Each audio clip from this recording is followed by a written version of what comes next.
Sadashivasamarambam Shankaracharya Madhyamam Asmadacharya Paryantam Vande Guru Paramparam Ishvaro Guratmeti Murti Veda Vibhagine Vyomabda Vyapta Dehaya Dakshinamurtaye Namaha Sava Vedanta Siddhanta Gocharam Tamagocharam Govindam Paramanandam Satguru Pranatosh Maham Om Om Shwara Om Namaste Shanti Shanti Shanti. Uh, Beginning Swamiji doing the usual recap. He was reminding us that in the previous verse is still on the nature, is Varupan, the nature of Ishvara. It was highlighted that the Lord is not only the intelligent cause of the universe, but it is also the material cause. It means to say that it provides us with great advantage, because if the Lord is also the material cause, it means that the Lord appears as the material universe. Therefore, we have the Lord all around available to us, but we need to develop that kind of finesse to see the Lord behind the entire universe of Namarupas. Why? Because he does not create the universe as separate from himself or herself or itself. He is also the material cause. And since he does not need to import material fabric or raw materials from anywhere else, because the Lord is basically one without a second, it just appears as a universe which is contained within itself. Therefore, it makes itself available to all living jivas, human jivas. But the jivas need to have developed a certain sensibility. The mind needs to be synchronized in order to begin capturing the Lord within the creation. So this is an exercise, is a practice, is a sadhana that requires us to remember this through our days. Understanding that we are walking upon Ishvara, we are, moving and seeing and touching and hearing Ishvara. So it gives the devotee tremendous advantage, because such a devotee, being extremely developed, it's just all the time it's living in contact with the Lord, never forgetting, that everything around is the Lord, although the person can still do one's work, can play one's roles in life. So, we can do everything. We are not compromise our ability to interact and to work.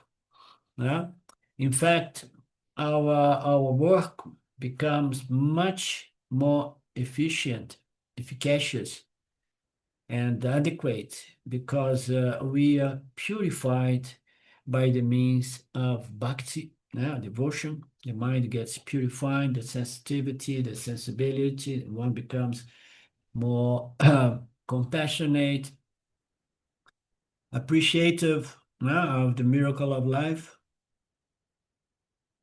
So Swami just remind us of the beauty of having God, this vision of God, which is Virat Ishwara. Virat Ishwara, it's physically manifest as the entire universe. So at our disposal, 24/7.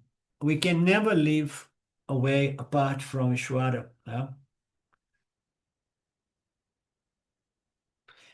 So the same way we have the darshana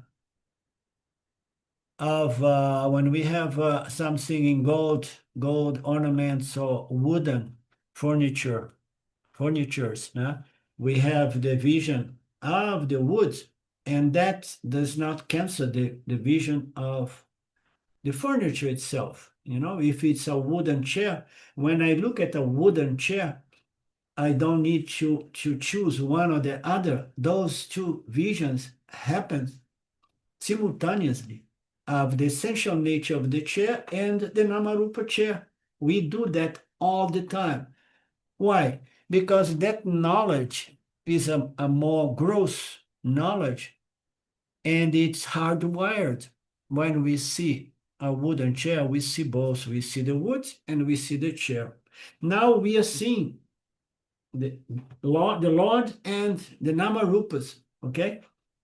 And we need to be reminded that this vision must emerge. We just need to get into familiarization, which requires a mind which is extremely sensitized, sensitized or sensible, let's say, and refined, you know.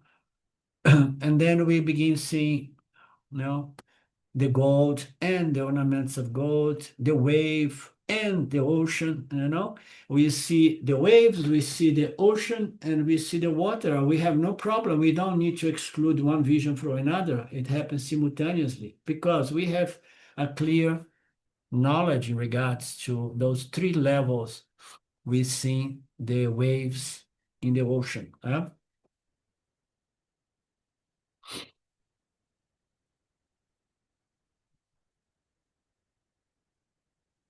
So one is the cause, one is the effect.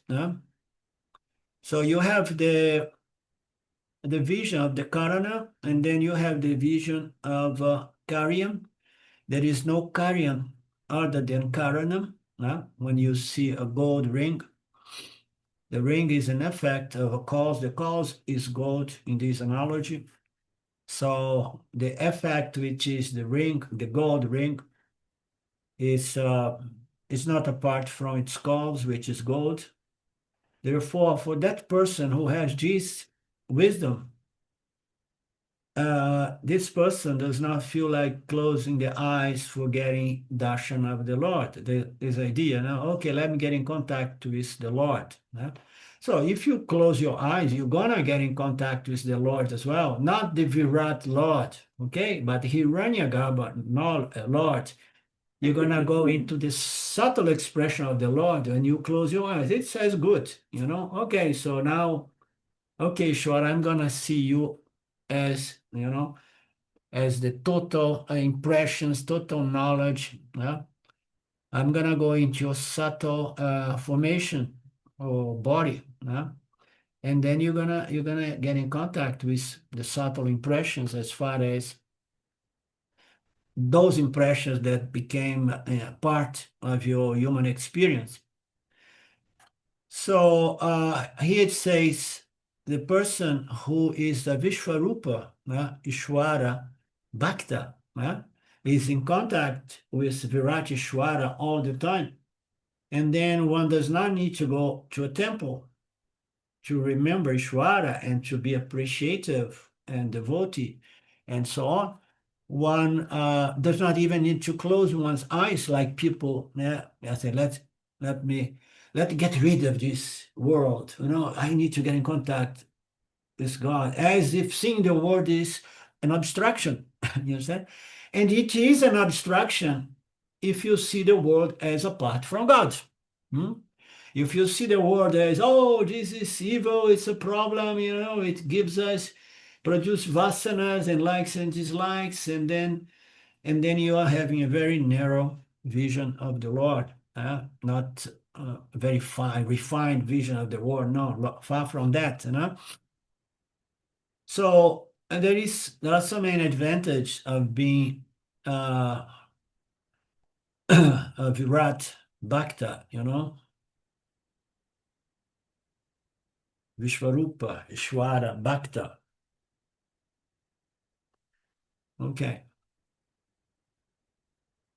I don't need to do tapas. I don't need to do pujas. We don't need to do anything once we got to that level.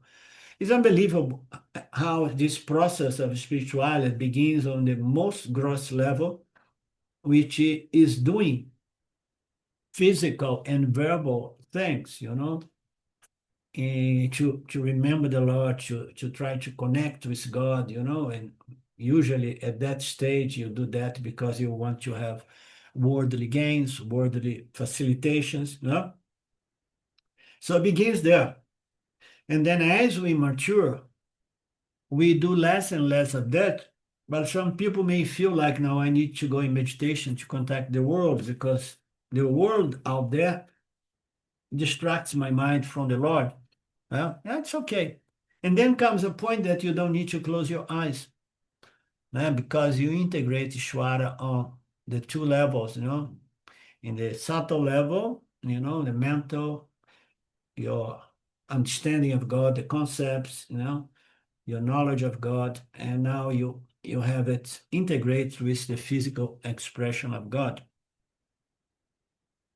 So to be a Virat Bhakti, or in other words, a Vishvarupa Bhakti, is a great advantage. A rare individual comes to that level of devotion.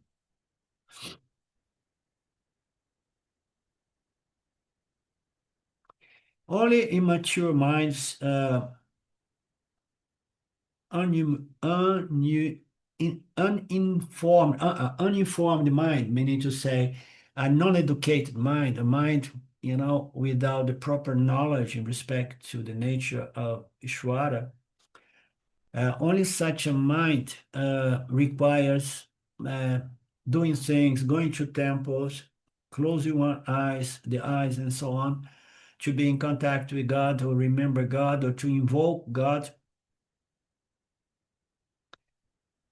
So he's talking about the glory of karma yoga. So I tend to exalt, to highlight the importance and the glory of karma yoga, because people believe like, oh no, karma yoga, no, I go to yin yoga.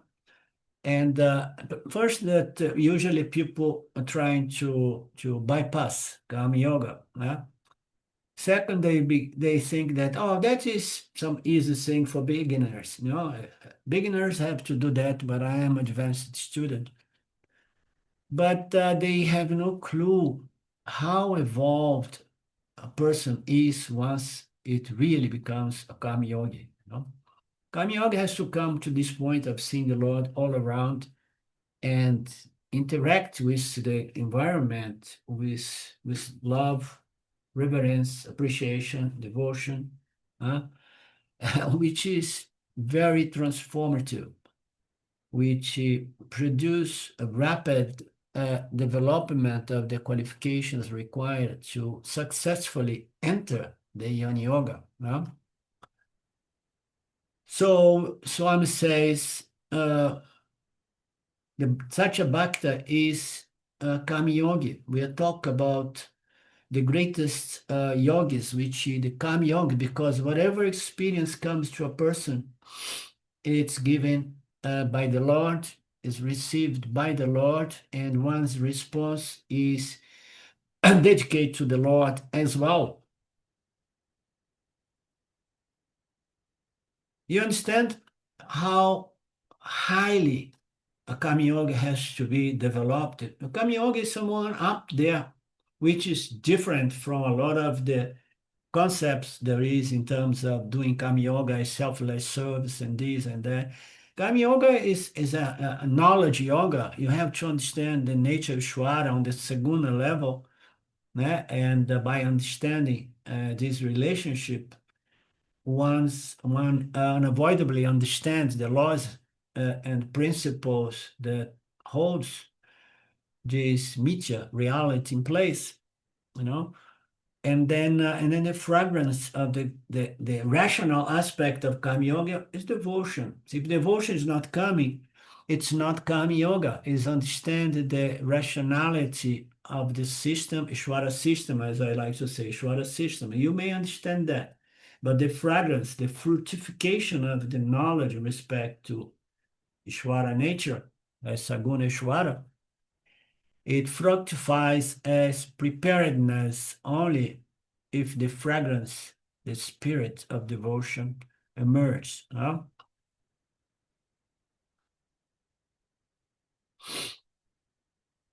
So Krishna has been talking about the Virat Bhakta from number 8 to number 11. Virati Bhakta or Vishvarupa Bhakta, how such a Bhakta lives, receives one's Parabhadas. Every Parabhada is coming from the Lord. The word is nothing but manifestation of the Lord, the experience coming from the Lord, and our answers are dedicated to the Lord. And we take favorable experience and unfavorable experience as prasad with gratitude for the opportunity to re-examine certain attitudes, words, and deeds. No?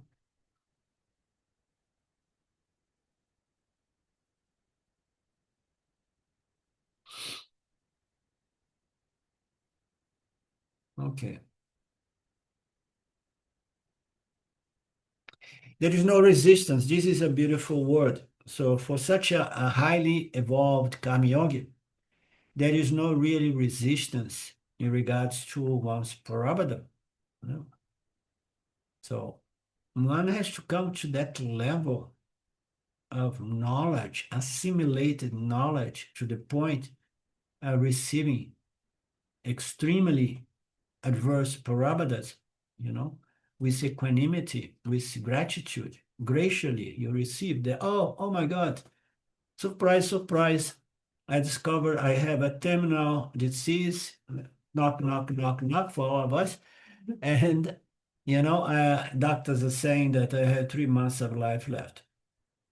So we need to have that kind of knowledge. I like to present it as knowledge because there is no devotion without knowledge. Knowledge without devotion is incomplete. And devotion without knowledge is impossible. You cannot love something that you do not know. You need to go through knowledge to understand Shwara. So only then we can accept the situations when they arrive, because we cannot reject them regardless if we get upset, or if you throw a tantrum, or if we just we are the ones suffering, and sometimes we make people suffer around us, because just imagine to have people throwing tantrums around you, complaining at the Lord all the time. The person is suffering, but it's creating an uncomfortable atmosphere around the person itself.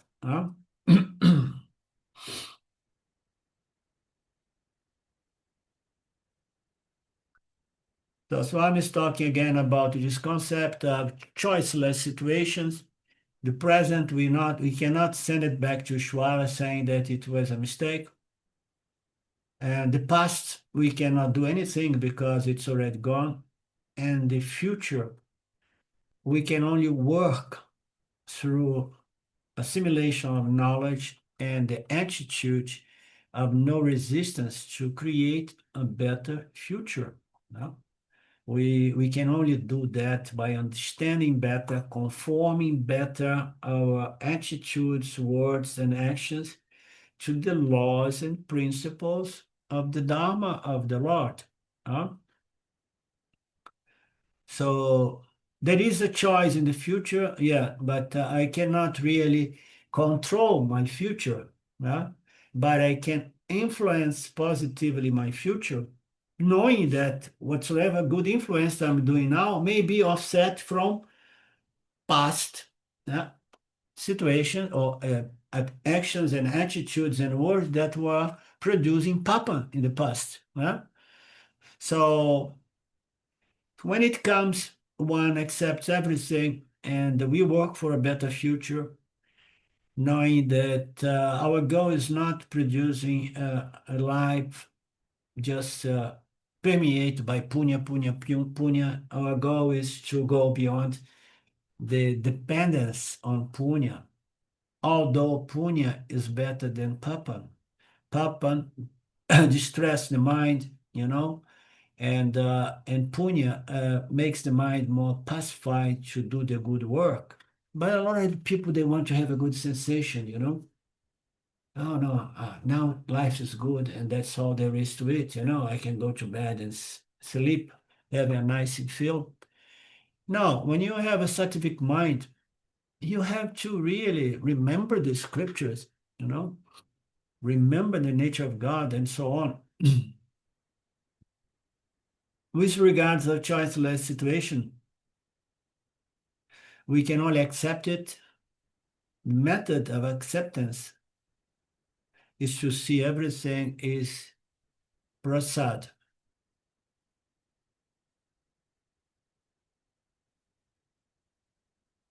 The other day I was reading a passage in which Swamiji was explaining I don't know if it was in our English class or if it was in the Portuguese one. You may be able to remind me. Uh, Swamiji was saying like why people call it prasada. Prasada, generally speaking, is seen as some little food, a lot of the time, a little sweet that is given. Yeah?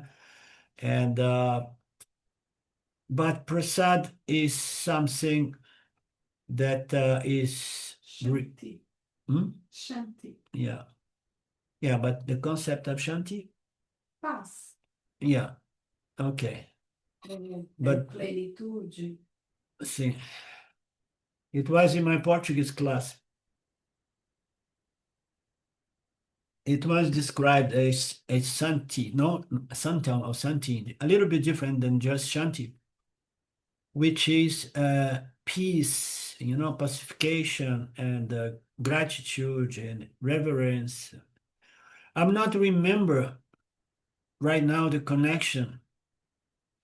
It's not the sweet or this and that is prasada, but it is the attitude that it creates in the mind. Prasada is more, Tanya, you was trying to find it in your notes?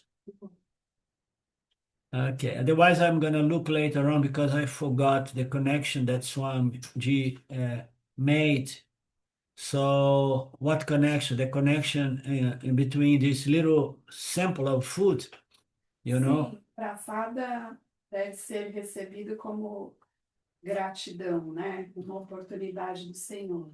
Sim. Que é Shanti, paz mental, tranquilidade. Era isso.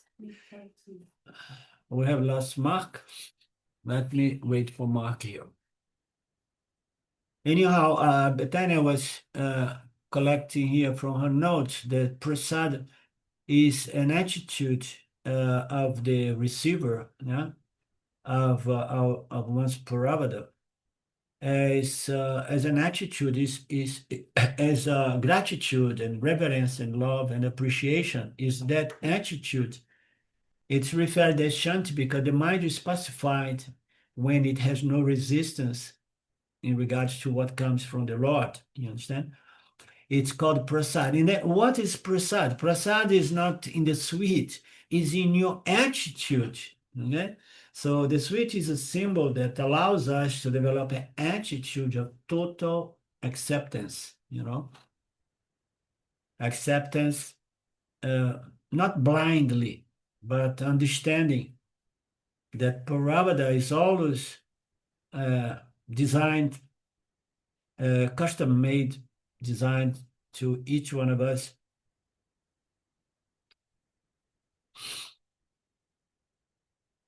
And then he was talking about in why in the previous verse, because these bhaktas, they are well-informed people.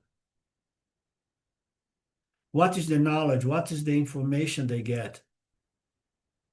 Is like God is also the material cause, and the material universe is the body of Ishvara. It's not apart from Ishvara.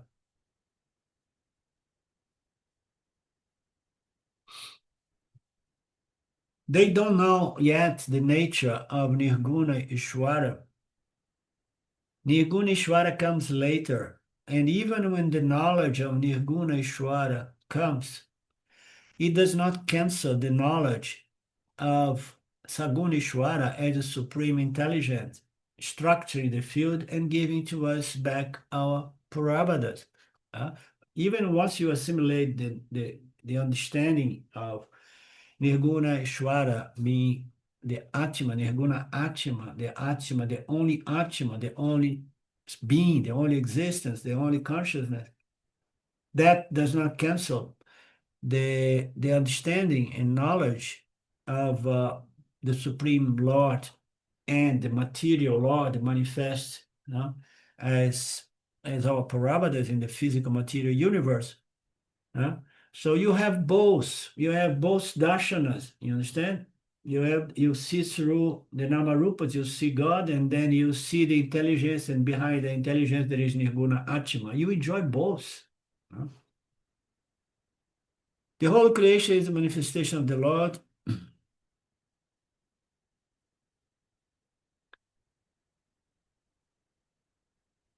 Nirguneshwara they don't know yet, but Vishvarupa they know. Therefore, they are called Buddha. They are not called Yanis, maybe. They are soaked in devotion. This is it's a passage, very nice, we've seen in the previous class. They are soaked in devotion. There is nothing better than to be soaked in devotion. Devotion is love. So the mind is pacified by the means of appreciation, gratitude, and love. And they know that the whole creation is a manifestation of this supreme intelligence, the Lord. Whatever glory there is in this creation, it comes from Ishvara. Anything, all the glory of all creatures in the animal and vegetal and mineral realm and human realm as well, they all are the glory of the Lord. They see Ishvara Vibhuti in everything, the glory of Ishvara in everything. Therefore, the devotion appreciation is invoked in and through every experience. Every experience. It makes life very easy.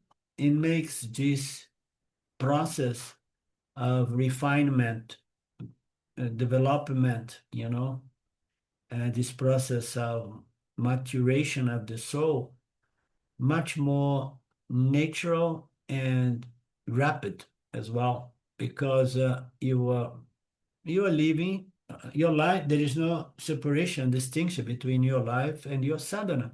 No?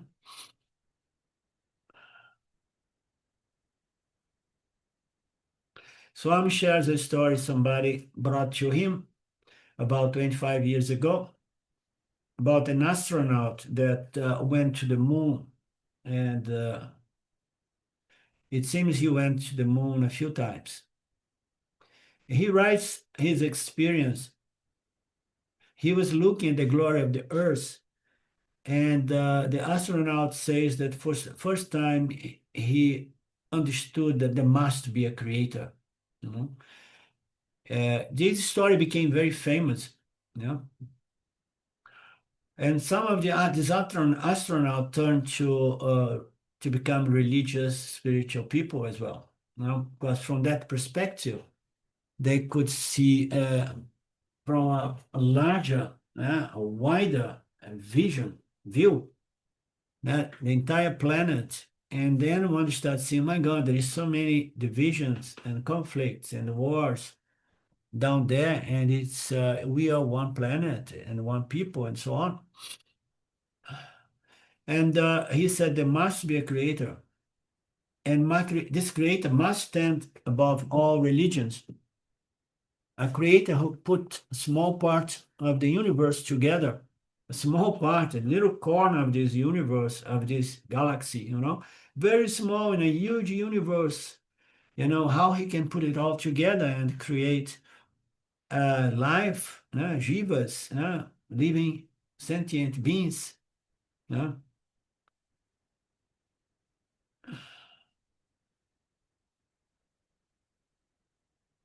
And the guy was there remaining in the moon. He could see the earth.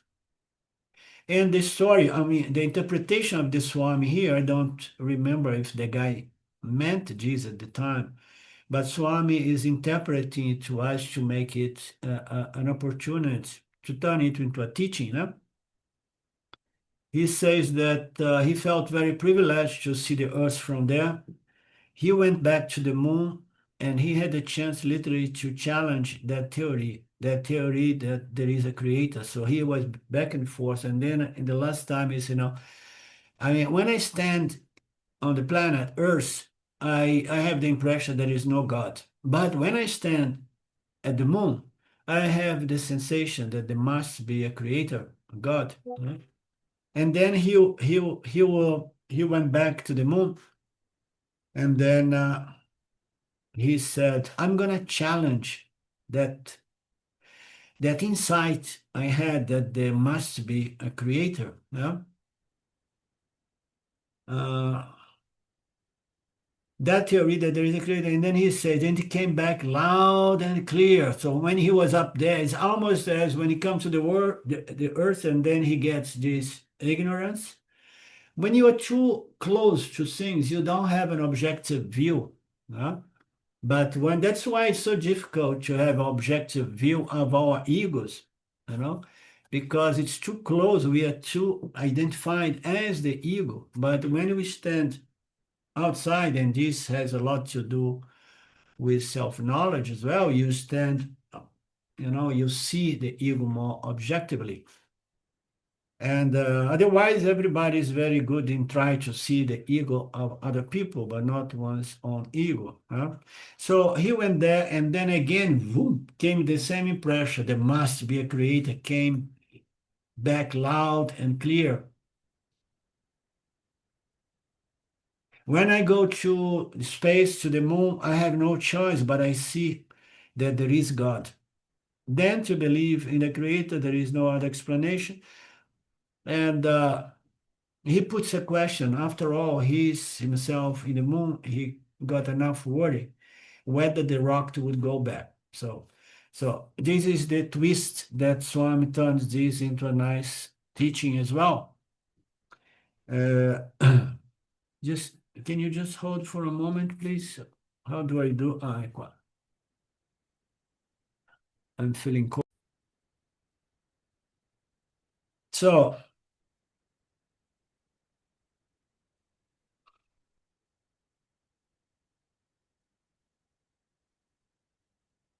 and then Swami says that he was in the moon back.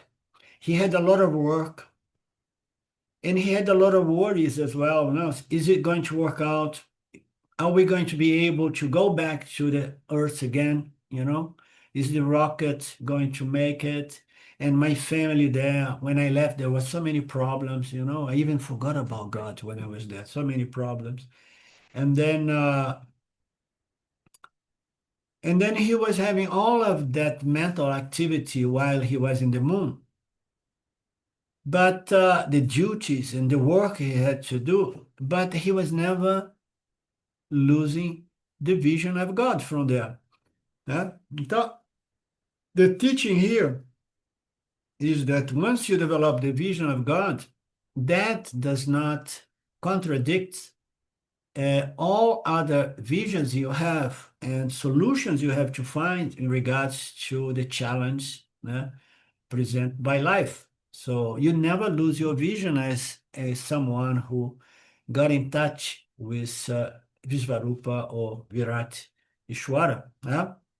So this is the twist that I don't know if came from the astronaut or it is Swami turning that into a teaching.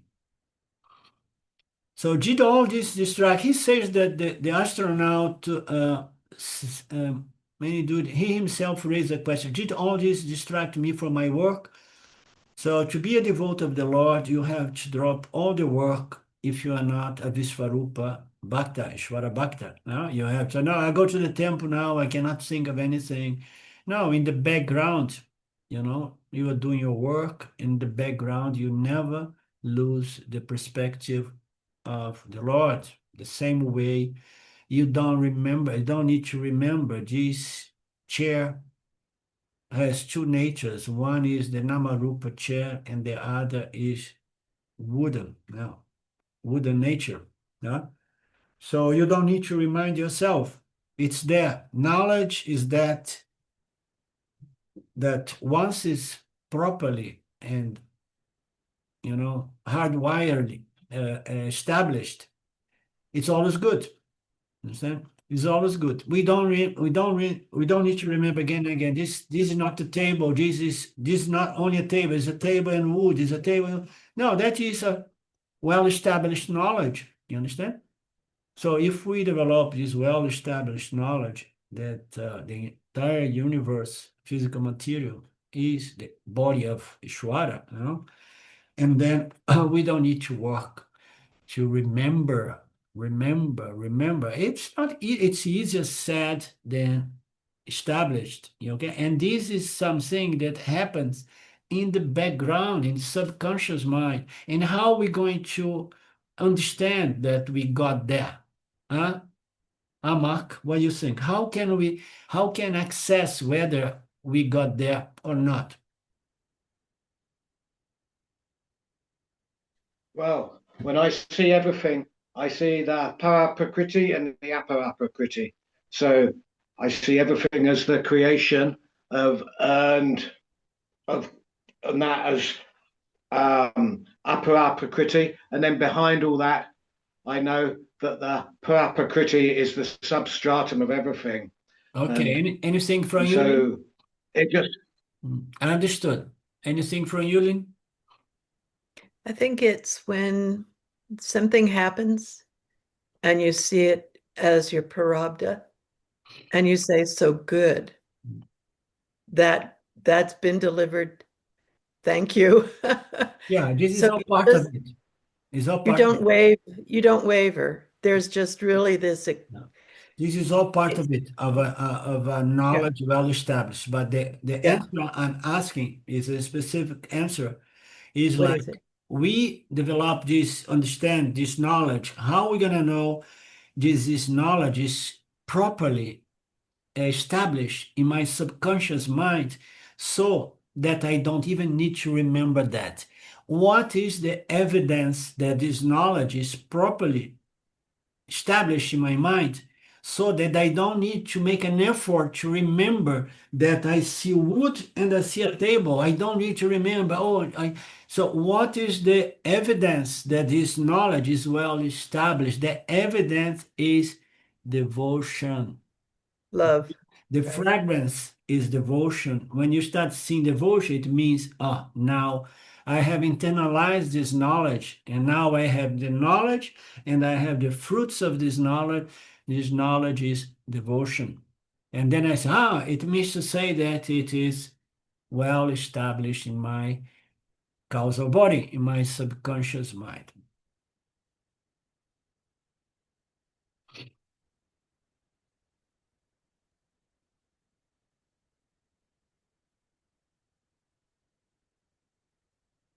So he was not distracted by anything while he was there.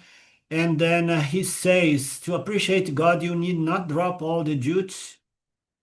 If you have a sensitive mind, even when you see a small ant, when you read the book, and sometimes there is a very, very small insect running inside of the book. I mean, especially in India. In India, there is insects all over the place, including in the food when we eat them. And when you open your book, and then you can see those very, very small insects, and then you see all of that, and the mind is so sensible, that I have to be careful here, because even if I do that, I will kill this creature, God's creature, So I don't want to kill any one of these deities or these entities, because they are God's creation. So, and that's why it goes to the sophistication of presenting this very, very small, extremely small insect in its complexity. It has a causal body, it has a subtle body, it has a physical body, it has its mind, it has its tendencies. If I put my hand here, it runs with fear, afraid of this big thing that presents itself before. So he draws a picture, of the glory behind such a small insect, He knows how to survive, knows how to eat, yeah? And so the whole knowledge, it is everything is built by this supreme knowledge.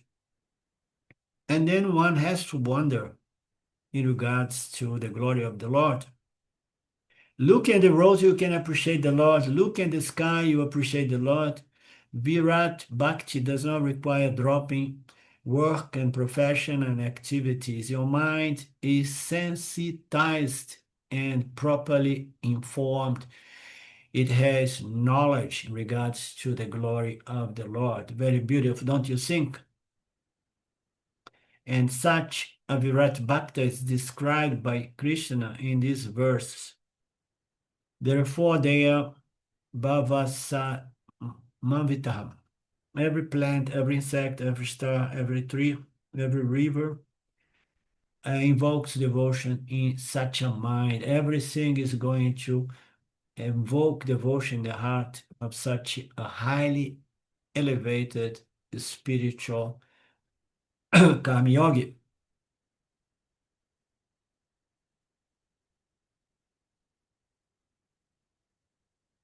And then such a person, the mind is so refined that when they encounter other people, they don't like to talk about gossips or superficial things, it's small discussions, mundane discussions. So the person has a mind that is seeing something so high, so superior, and then one wants to talk about the scriptures. There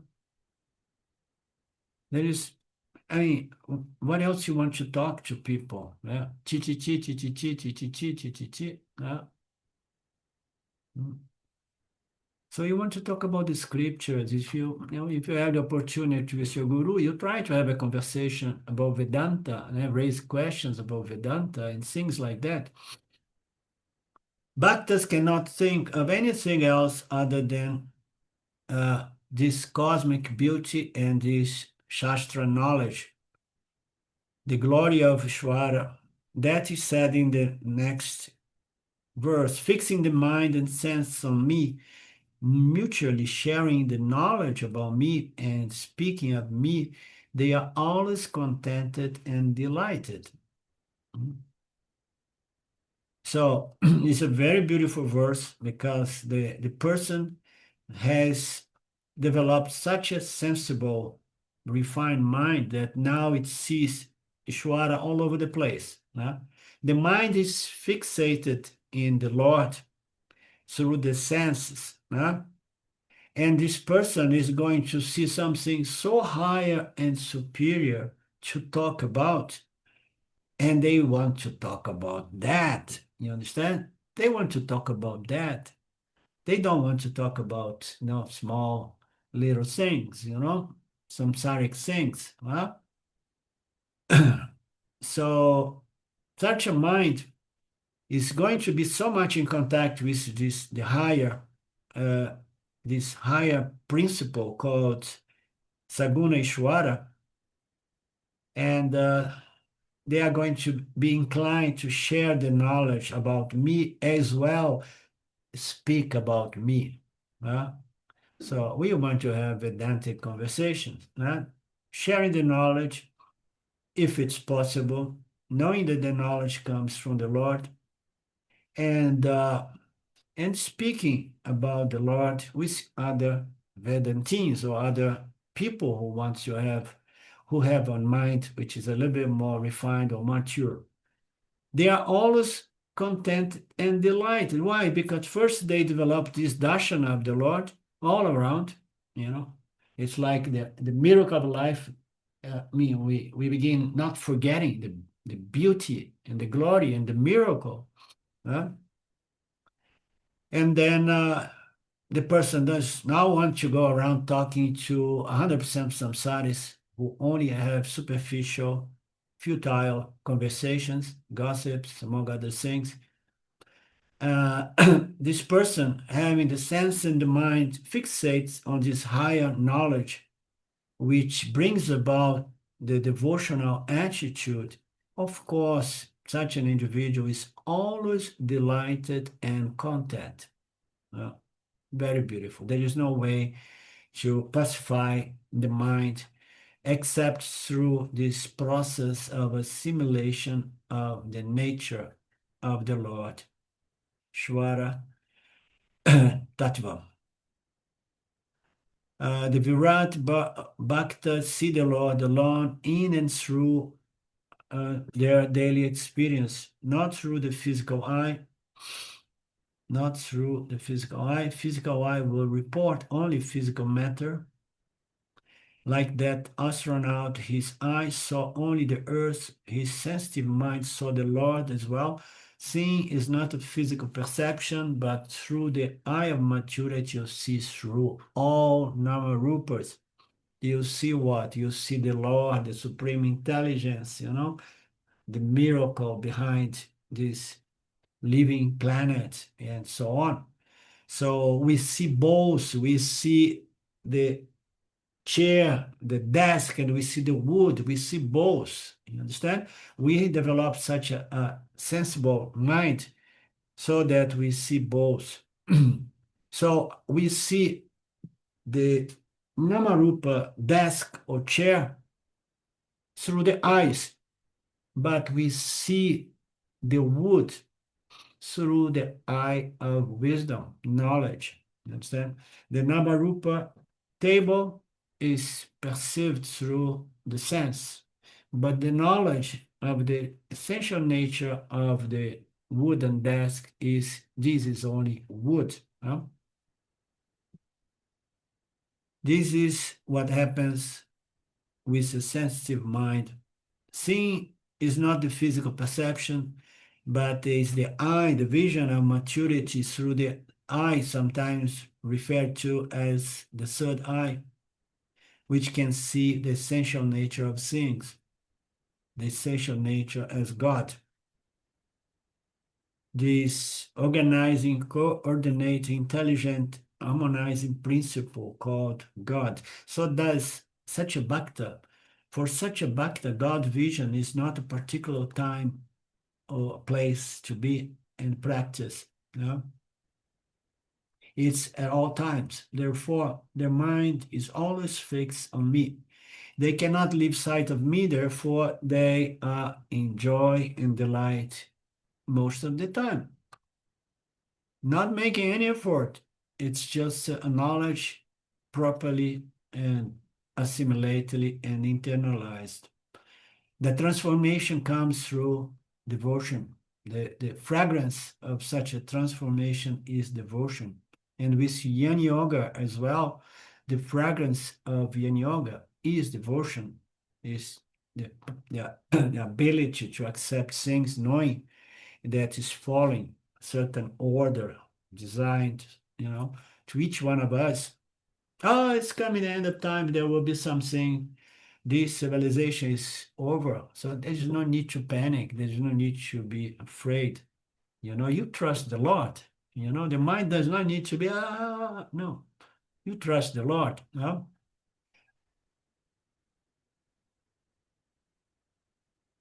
So they are doing sadhanas all the time, but the sadhana is effortless. It does not require effort. No? Kama yoga is a way to do sadhana effortlessly. Once you get into the, how you say, the groom? How you say? Groom? Like the astronaut.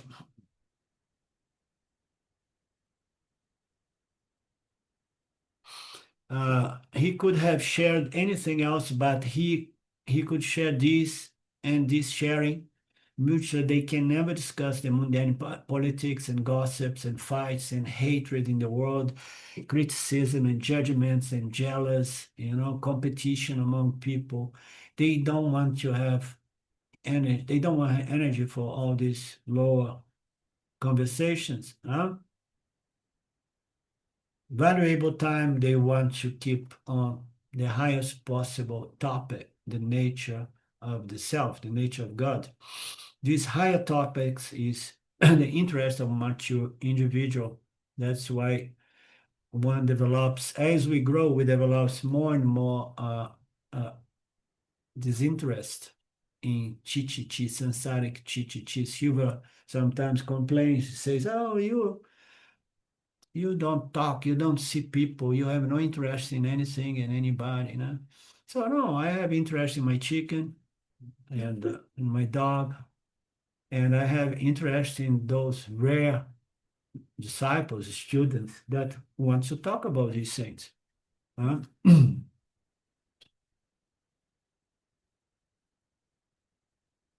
But this appreciation is only possible for a mature mind.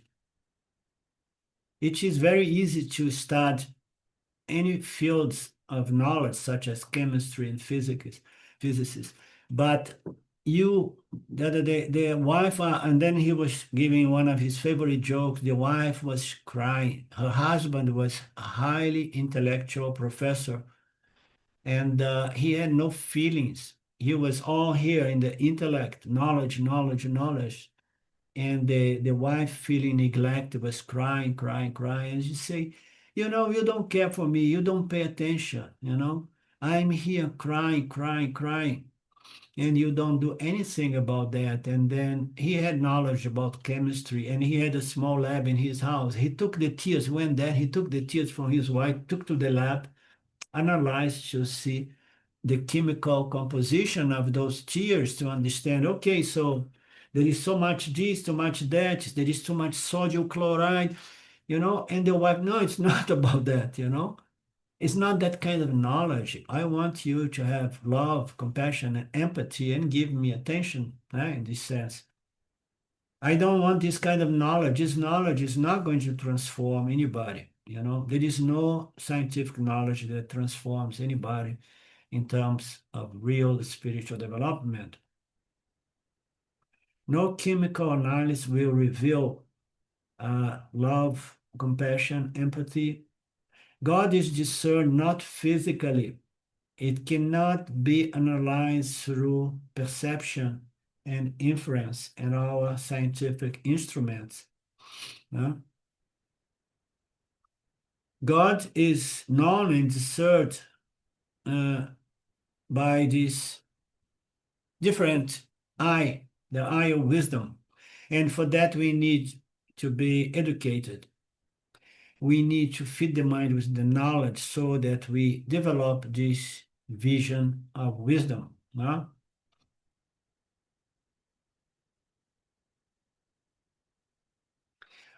So this is very nice. Once we get a taste for higher kind of wine, you never want to go back to buy those wines at $3 in the USA. My days in the USA, $5 used to buy some very cheap wines in the USA. Once you get a taste for higher kinds of wine, you can never drink that garbage anymore, So once you get the taste for higher knowledge, such as the knowledge of the nature of God, and you're going to be so gratified by the nectar delivered by this knowledge that you're going to look at all other fields of knowledge, and you're going to understand when Vedanta says this is the knowledge, the only knowledge that's going to satisfy you. So once we have this refined mind and we taste the nectar of this superior knowledge, you lose the interest for all inferior knowledge and all inferior experience. You enjoy the highest now.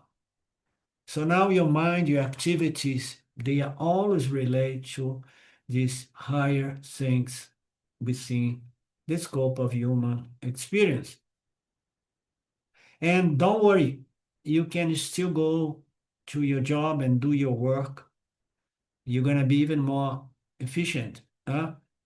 You're going to take care of everyone.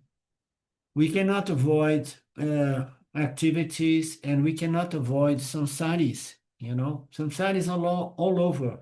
They populate the entire earth here.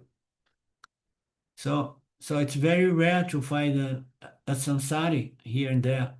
Everybody has value for sense pleasures and securities, and they want to talk about the miseries, the trouble, and they always talk about that, victimize themselves and try to accuse something or someone, or even God, for their miseries. So samsaris are all over the place, and if you're gonna go to the office or work with people online, so you're gonna be surrounded by samsaris. So there is no problem. You can still relate to samsara, but whenever you have some free time, avoid samsaris. If your goal is really spiritual development, because the samsaris are going to going to reinforce your ignorance. Rather than neutralize your ignorance, you need association to the scriptures, to the guru, and to other spiritual seekers, real spiritual seekers, seekers of the spirit, the true nature of reality, the true nature of the self. So you're going to see samsaris in your family, in your profession, and everything.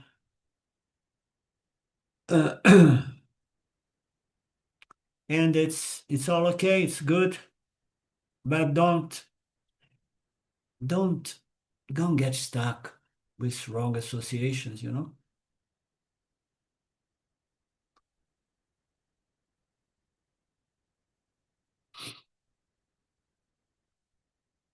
This is the higher knowledge that, in analogy, once you appreciate some higher superior wine, it's a very poor analogy because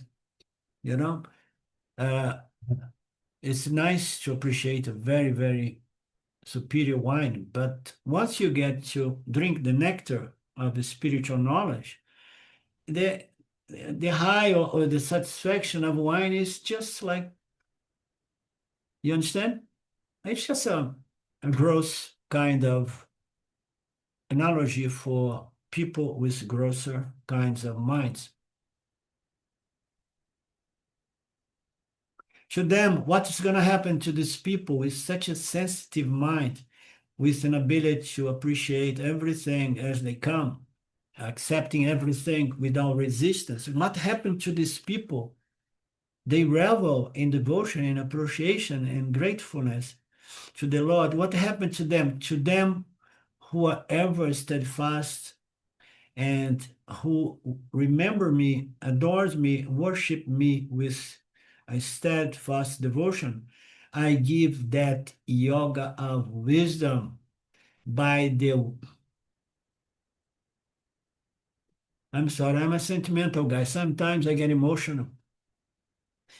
I give them that yoga wisdom by which they reach me, and say they understand Aham Brahmasmi. They understand my real nature is their very own intrinsic nature. They reach me, they reach this understanding that there is only one self. Okay?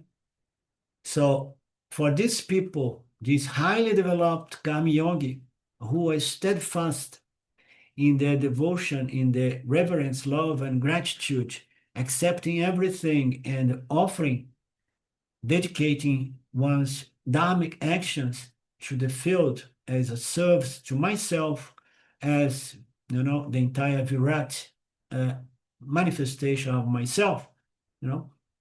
I give that yoga of knowledge, of self-knowledge, the yoga of wisdom here, by which they reach me, is the Aham Brahmasmi knowledge delivered by the Upanishads.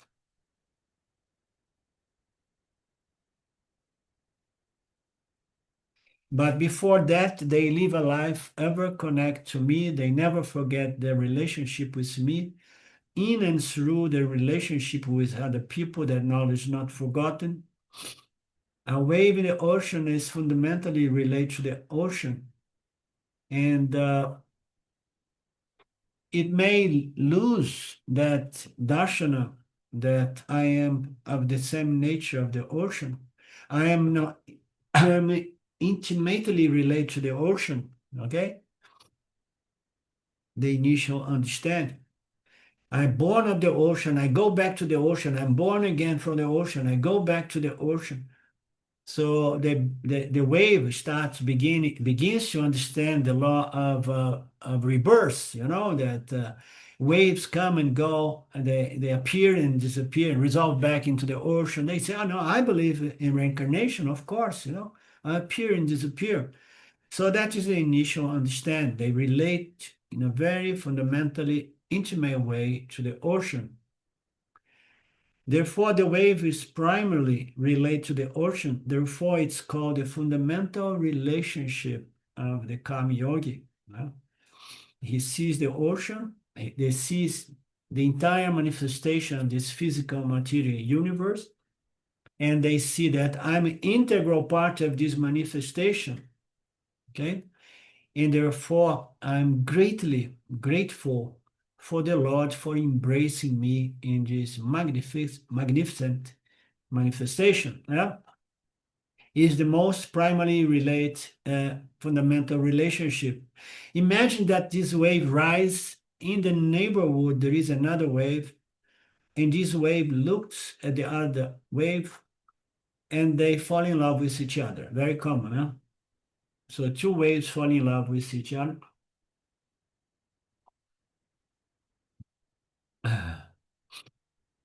Therefore, this wave begins to love the other, and they decide, why can't we get married and have children? But we know that the relationship between husband and wife and children, is incidental, but the basic fundamental relationship is with Ishwara, of course. So the wave is saying like, okay, now I have a wife wave and I have two small little children waves, and I'm relating to these other entities, but my fundamental relationship is with the ocean. So, and those happens simultaneously without canceling one another.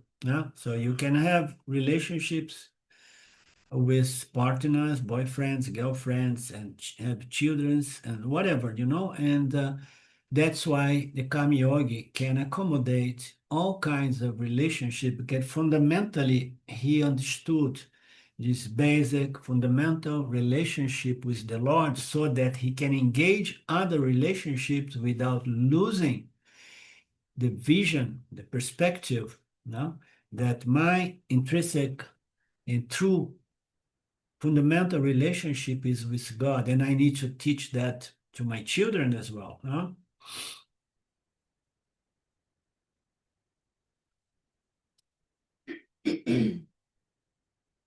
Avirat Bhakta is one who has understood that I am like a wave and the Lord is like the ocean, and all the other human beings are like what? Other waves as well. So I must have,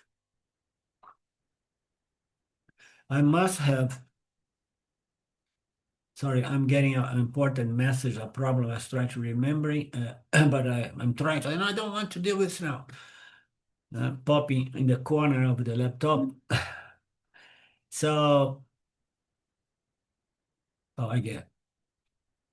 So I might have, and I do have several human relationships. They are all sacred, all right.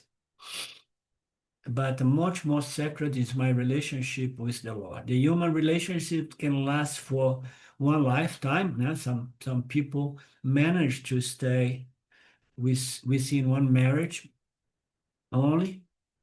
And then in the next life, oh, my husband died, oh, my wife died, so I want the same soul in my next life. So I want to have my same husband and wife, Ishwara, please. Huh? So I'm just playing.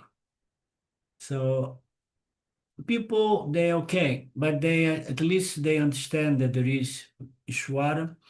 They got attached to those human relationships. They even ask it again. No, I don't like variation. I don't want to try different people.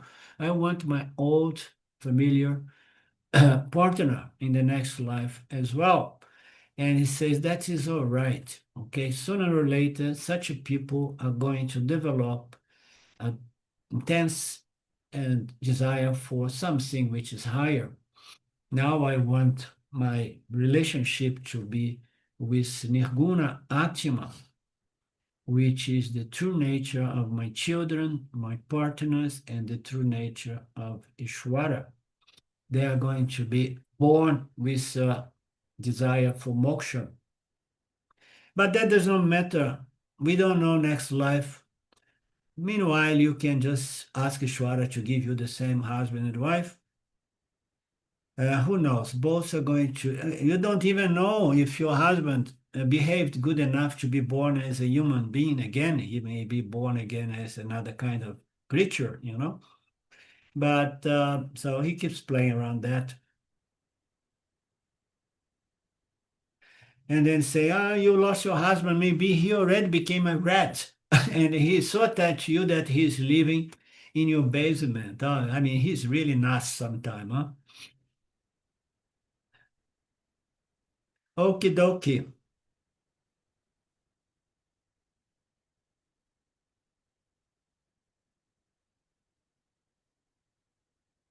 Om Purnamada Purnamidam Purnamudachyate Purnasya Purnamadaya Purnameva Vashishate Om Shanti Shanti Shanti Om Om Ishwara Namaste. We meet tomorrow. Are we available? Tomorrow I'm not available, but for the rest of the week I am, and the beginning of next week. Okay. Amanhã tem a feirinha também. Okay, and then let's meet on Wednesday. Is that okay with you, Lynn? So that we have a bigger crowd. We cannot call it a crowd, man. Okay, and Crowd. then we make our next meeting coming Wednesday. Okay, namaste. Thank you. Thank you. Thank you. Delightful meeting. Thank you. Yeah, Thank you. Bye bye. great satsang. Thank you. Thank you, Mark. Bye now. Bye.